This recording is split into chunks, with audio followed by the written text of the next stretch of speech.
কোন চ্যাটের বাল আব্বাস? তুমি আসছো এখানে মামলা করতে, গুনার টাইম নাই।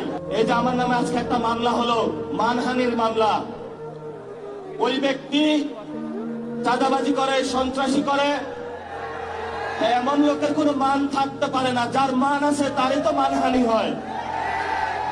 মামলা করেছে আরেকজনকে দিয়ে, গোপনে গিয়ে হলো সাক্ষী হিসাবে উপস্থিত হয়েছে।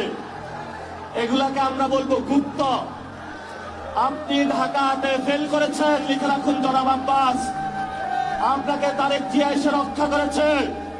তারেক জিয়া যদি এসে রক্ষা না করত, তাহলে আপনি মির্জা আব্বাসের ছুনোপুটিও আমরা ঢাকা হাটে খুঁজে পাইতাম না। এখনো বেঁচে থাকার সুযোগ আছে।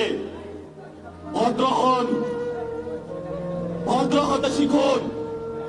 আমরা সভ্য সমাজে বসবাস করি। অসভ্য আচরণ করবেন না। অসভ্য আচরণ যদি করেন, কিভাবে আপনাকে সভ্য করতে হয়, আপনাদেরকে সভ্য করতে হয়, এটা আমাদের ভালো করে জানা আছে। ওরা আমাদের ভয় দেখায়। আমরা এক আল্লাহ ছাড়া কারো কাছে ভয় পাই না। মামলা হামলা অনেক আগে পার করেছি। শেখ হাসিনার আমলে রিমান্ডে নিয়ে আমাকে মাথা নিচের দিকে দিয়ে, পা উপর দিকে দিয়ে সারা রাত নির্যাতন করেছিল। কখনো আপোষ করার চেষ্টা করি নাই। তুমি কোন চ্যাটের বাল আব্বাস? তুমি আসছো এখানে মামলা করতে, গুনার টাইম নাই।